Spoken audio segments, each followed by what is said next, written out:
Hi everyone! Siya nga po pala si JB Barrera, yung taong sobrang minahal ko ng sobra, pero sobra din akong nasaktan. Anyway, for the short story, sobrang namimiss ko tong taong to. Sobra, as in, lalo na yung mga bagay-bagay na ginagawa namin. Minsan pag lumalabas kami, yung mga food trip namin, yung mga gala namin, tawanan, hiyawan, iyakan, kadramahan, away, bati, alam mo lahat na pagdaanan na namin. Ang dami na namin pagsubok na hinarap, lahat yun nilagpasan namin. But this time, it's very serious thing.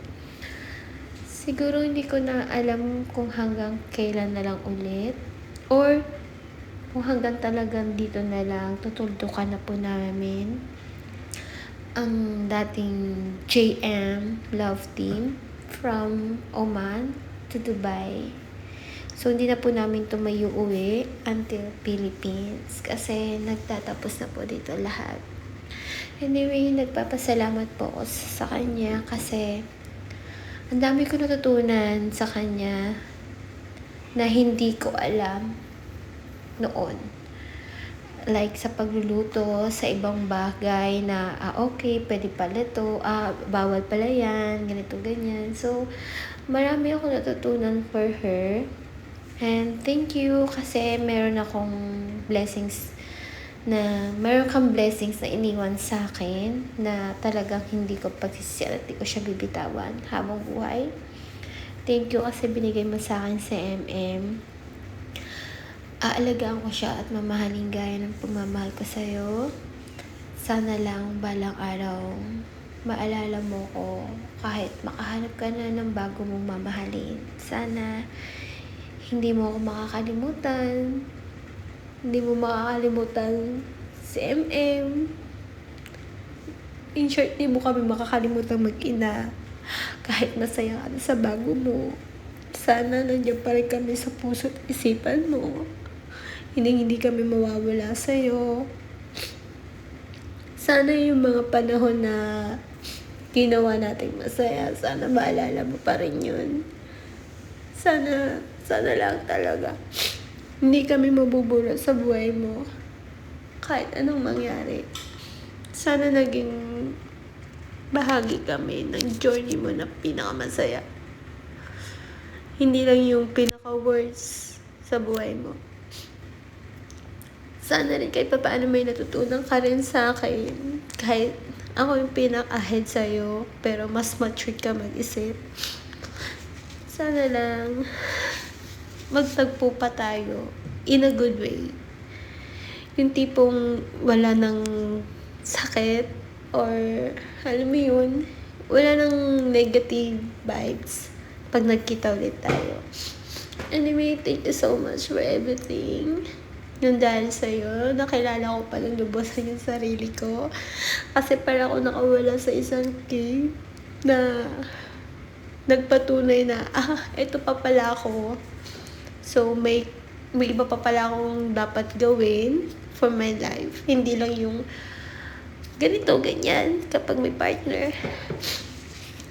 Well, sana yung mga sana ko is maging totoo.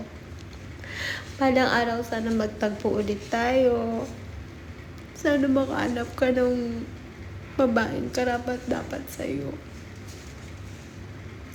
For almost 9 years, sobrang nagsisisi ako kasi nakagawa ko ng maling desisyon sa buhay ko. Which is yung natundukan ko at alam mo yun, basta sinabi ko na yun yung mali ko nagawa.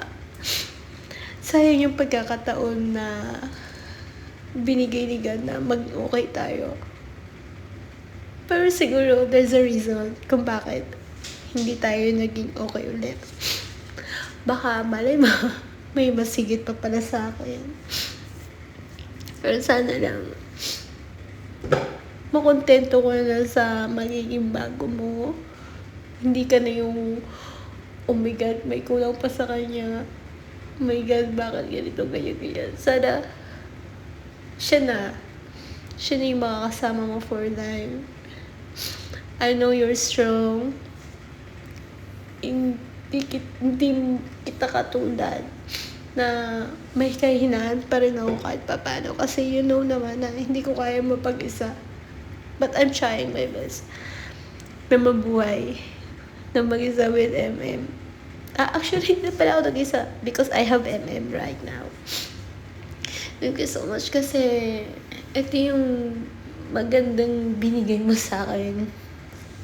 Kahit naghiwalay na tayo, meron kang remembrance na MM sa buhay ko. Sobrang mamimiss kita, as in, sobra. Lagi mong tatandaan, may isang sobrang nagmahal sa'yo. Kailanman di ka makakalimutan.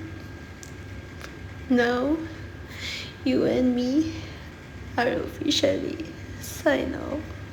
I love you so much.